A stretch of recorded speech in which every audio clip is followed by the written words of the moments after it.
Sebelum ini saya ada mengatakan bahawa kita boleh mengawal menu yang kita ingin bina di dalam laman web kita.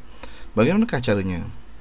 Caranya adalah dengan pergi ke bawah tab Appearance, klik pada Menus.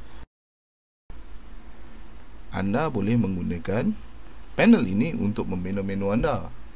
Yang pertama, klik pada Create Menu dan letakkan nama, contohnya menu utama.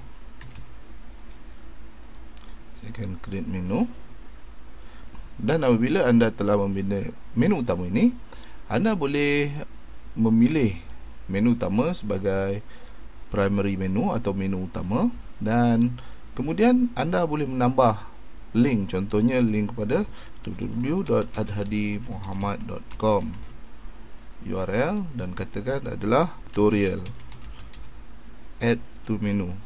Seperti anda lihat, ia telah pun ditambah dalam reka bentuk menu utama. Dan seterusnya kita akan menggunakan page sebagai isi kandungan menu. Saya akan meletakkan hubungi kami dan semuanya add to menu. Seterusnya anda boleh menggerakkan menu tersebut untuk menyusun secara logikal, dan anda tekan control, klik semuanya, add to menu. Okey. Saya akan meletakkan harga di atas, dan galeri foto, perkahwinan, pertunangan, majlis keramaian, dan copyright. Okey, harga di akhir sekali.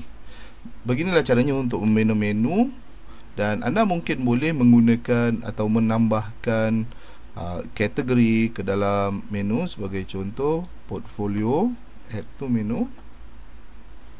Di sini portfolio anda boleh tambahkan di bawah galeri foto, dan begitulah anda boleh mengakses mana-mana bahagian di dalam blog anda.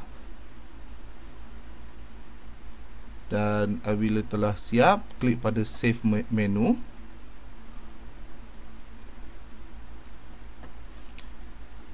Klik pada laman utama, dan secara automatik menu anda telah pun digantikan dengan satu struktur yang baru ada, banner tadi. Begitulah mudahnya untuk mengubah suai menu di dalam WordPress. Dan dengan ini anda boleh membina atau menyusun atau blog anda dengan mudah dan efektif.